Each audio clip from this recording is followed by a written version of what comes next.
Hello, everybody. So welcome to our third VTV, and with us today is Stephen Hamilton.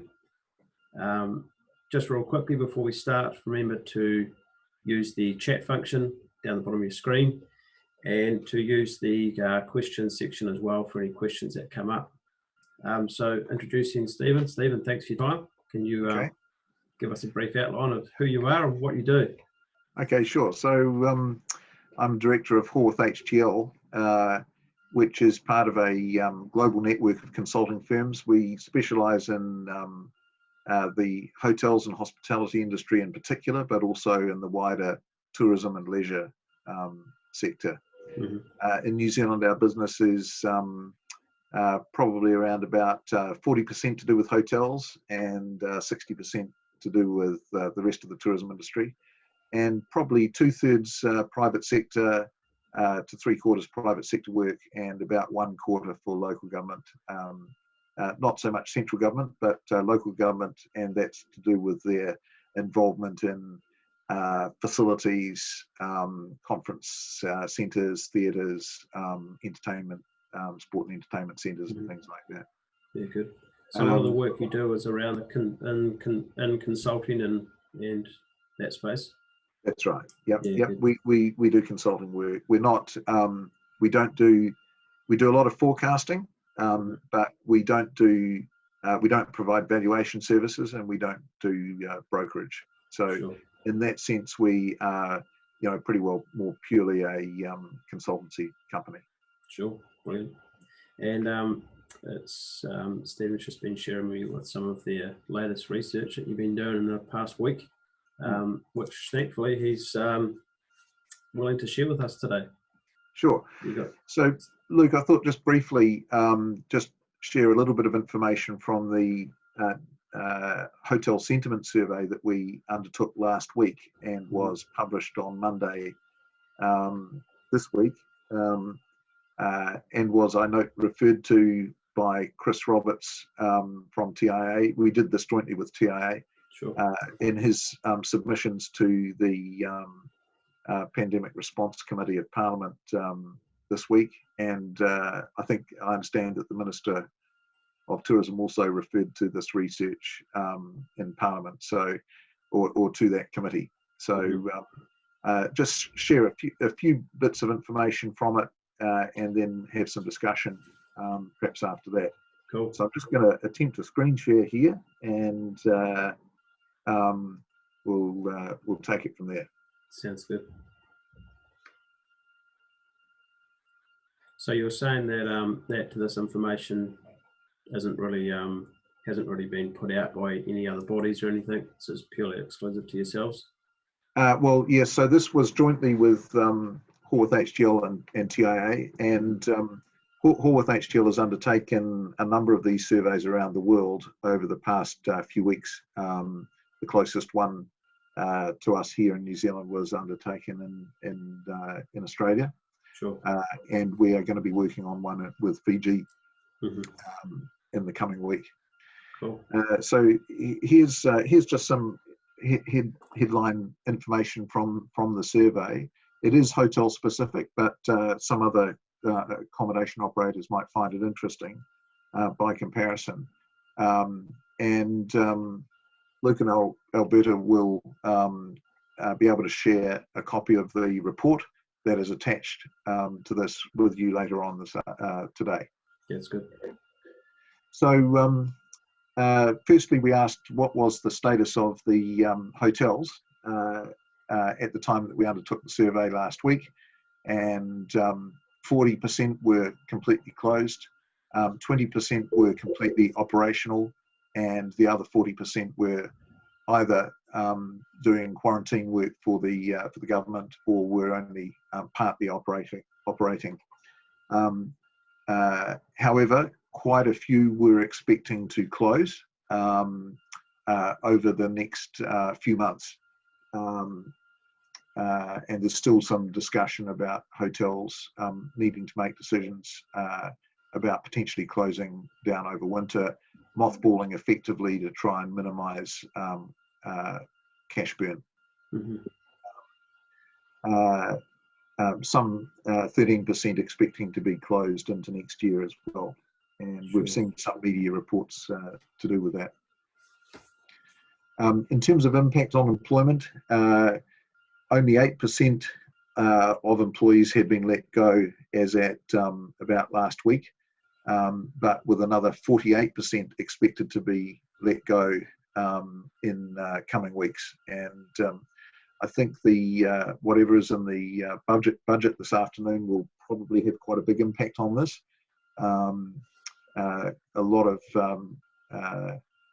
advocacy from the tourism industry to government to continue with the wage support scheme.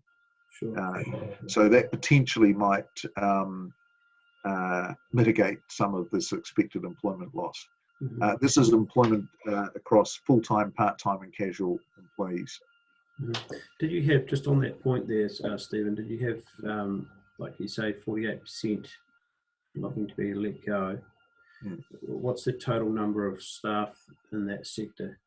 Yeah, so in the major hotels, which are the TIA member hotels, the total employment is around about 12,000. And you know, there's an estimate of non-TIA hotels that total employment is probably in the range of 15 to 20,000. But that includes part-time and casual employment. Yeah. So I've got a bit of information later on in terms of how that might, the job losses might be across full-time and part-time employment. Okay. That's good. But it's a big number. It is. Not as big as in the whole of the tourism industry, of course. And then in other accommodation sectors, there'll be a lot of working proprietors, for example, in motels, in the motel industry as well.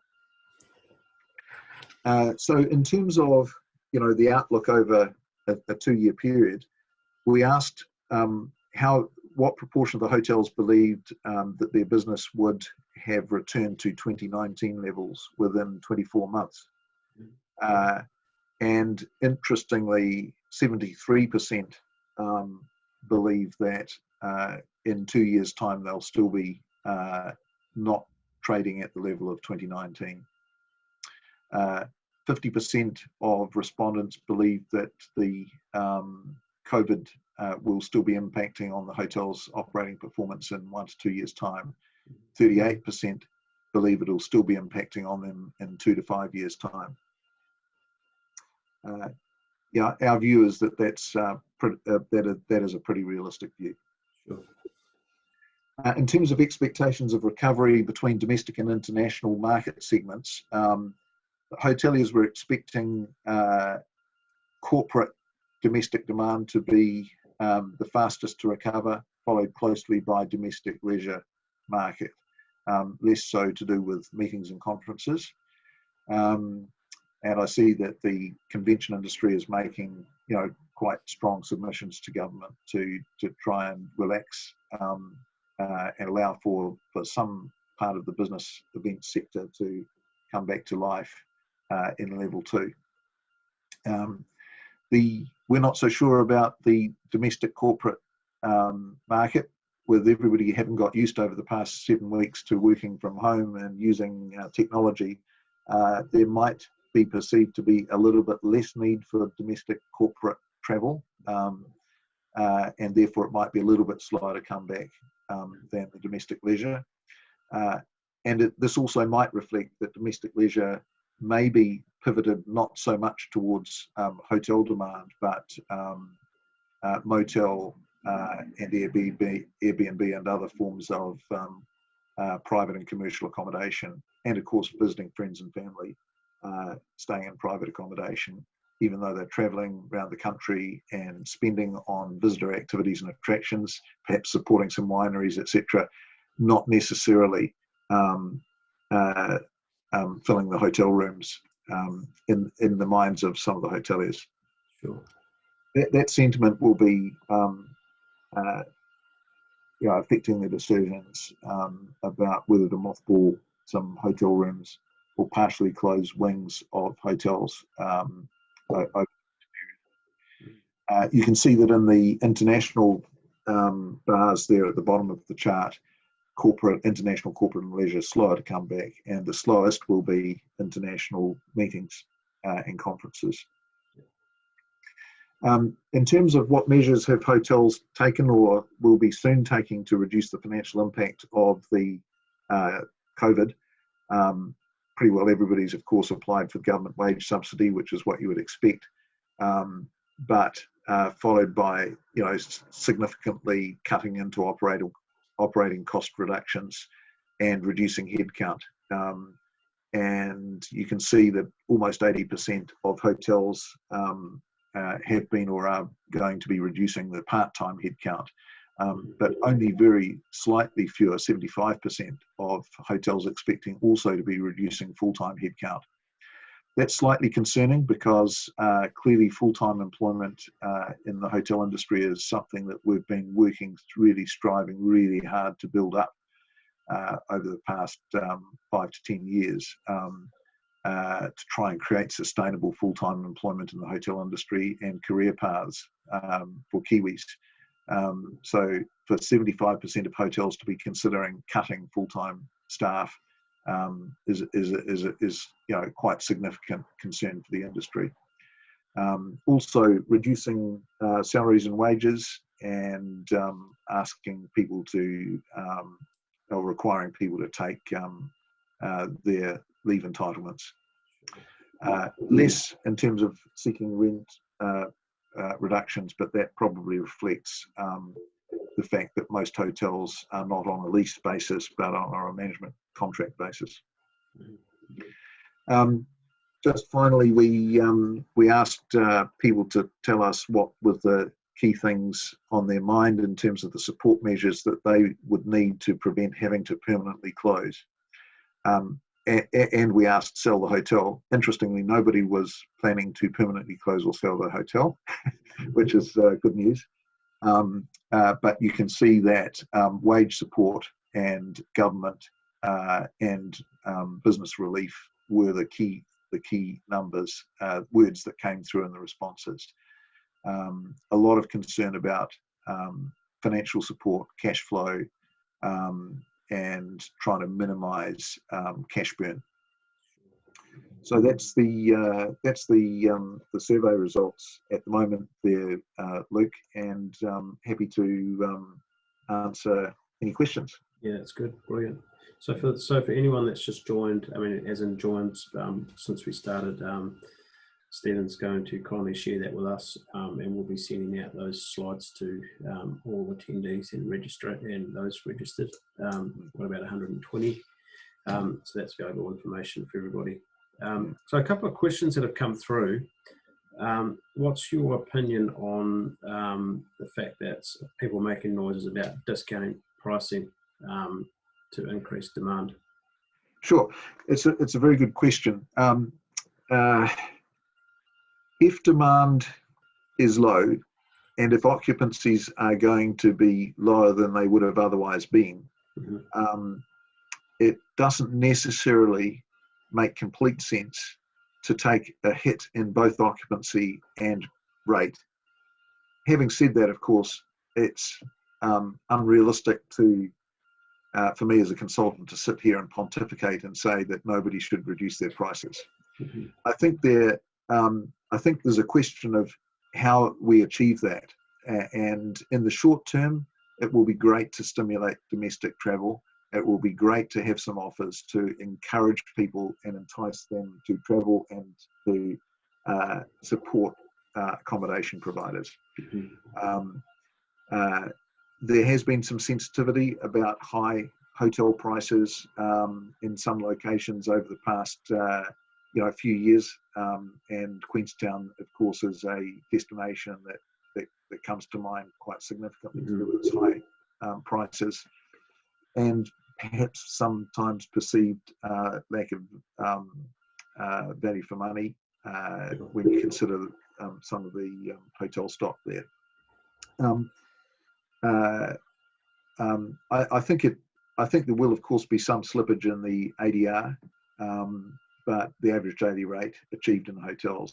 But simply slashing prices, if it doesn't generate that much incremental demand, is worsening the problem. So I think it's probably reasonable to expect to see perhaps a 10 to 15% reduction in average achieved room rates in New Zealand, or vary market by market. Those that are better exposed to the domestic market may not be as badly affected. But there is only so far that pricing will stimulate incremental demand. So reducing prices by 50%, for example, doesn't really make any sense. Sure. Mm-hmm. So you've touched on those points you made there quite a bit about the domestic travel. What's your, I mean, there are a lot of callers from all around the country. What's your thoughts on how much we're going to see of domestic increase? Obviously today is day one. Day one, yeah. Yes, it's great to sit here on the morning of day one and speculate about this. Yeah. This will be a test of how good your good your knowledge is here, Stephen. So there's forecasting. Look, yeah. There's a huge number of domestic overnight trips that occur in New Zealand every year. 10 times more domestic trips than there are international visitor arrivals into New Zealand. And then on top of the overnight visits, of course, there's a huge amount of domestic day trip visits around the country, and particularly for business, all of which generates visitor expenditure for different parts of the tourism industry. Mm-hmm. In addition to that, of course, we have the 3.1 million domestic outbound trips to the rest of the world last year, which is a huge number. Our domestic outbound travel has increased pretty well at the same rate, if not slightly faster, than the rate of inbound travel into New Zealand over the past decade. And that's not going to be happening over the next probably year, with the exception of hopefully Australia later in this year. And so one question will be, all of that domestic visitor expenditure that was spent overseas, what proportion of that could we capture to the benefit of the New Zealand industry here over the next 12 months? Mm-hmm. I'm hopeful about that, so that we could actually see an increase in the total number of domestic visitor nights spent in New Zealand. That will hugely support tourism businesses, but it won't completely replace lost international demand. So then a key question is, how quickly does this trans-Tasman bubble get going, and who's going to be the net winner on trips across the Tasman? I'm very positive about the impact that Tourism New Zealand will be able to have in a domestic marketing campaign. They're one of the best destination marketing, country marketing organisations in the world. They're constantly winning international awards for the quality of their promotion of New Zealand. But we've never seen any of that marketing in New Zealand since pretty well the day the Tourism Board, as it was then called, was formed. There's a huge amount of expertise in there. There's some amazing material, and they're very, very good at connecting reasons for travel and tugging on the heartstrings and the emotions to encourage people to travel. I think that once we see some of that hitting our TV screens in particular, it will definitely motivate people to be travel and discover or rediscover parts of New Zealand that perhaps they've put off visiting for years. Mm-hmm. So being a consultant to the industry, if you owned a hotel or a property now, what would be an action that you'd be taking? Something quite tangible. Bear in mind, on the call we've got Airbnb, B&B, backpackers, motels, hotels, resorts, lodges, huge variety.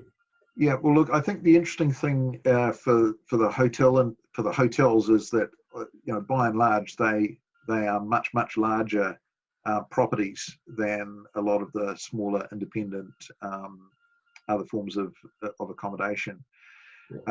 So we do have some possibility of changing our operating model in a hotel. If I was a hotel owner, I would be looking hard at my food and beverage operation and whether or not I could streamline and simplify the food and beverage offering in particular if I was expecting low or only moderate levels of occupancy. I'd be possibly considering perhaps even providing effectively a breakfast only food and beverage offering for a period of time for say 3 months until we got more confident about what is the level of business that we're going to be able to achieve. Food and beverages in the hotels is often the area where it's most difficult to make money, and in this sort of period of time it would be absolutely the easiest to lose a lot of money in food and beverage. And then the other thing I'd be doing is I'd be looking to effectively close down floors in the hotel. So if I've got say 8 levels in my hotel or whatever the number is, could I operate on just levels 1 and 2 and effectively mothball inventory for a period of 6 months or a year until business levels come back. Yeah, that's good. No, that's brilliant. Well, that's great, Stephen. We've done a 20-minute segment here. But your insights have been very insightful. And as I say, we'll share those slides with everyone on the call today. But we'd love to thank you for your time, and love to thank you for coming on. Thank you, Luke. And thanks for the research that you've done too, that you've provided. It takes a lot of time to do that kind of research, so I really appreciate that. Can I just say thank you also to you, Luke, and to Vendella, for this initiative, which I think is great to connect people and to share insights. But also I'd like to thank you and Vendella for supporting our New Zealand Hotel Conference, which unfortunately we've had to cancel this year, sadly, co-hosted with TIA. And we've appreciated your support as an exhibitor at the conference over many years. So it's been a great partnership, and thank you for your support. No, it's our pleasure. Did someone tell you to say that? Not at all. No, absolutely. I mean, look, the conferences don't happen really without exhibitor support and sponsor support, and you've done both, and it's much appreciated. And when we get back next year, it'll be even more important. We're very hopeful about being able to run the conference successfully next year. Yeah, no, I appreciate your comments.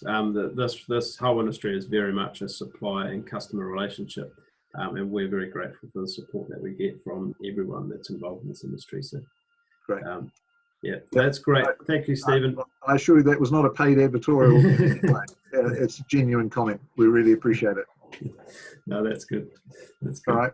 Brilliant. Okay. Cool. Thank you very much. Thanks, everybody. Appreciate your time. All right. Bye.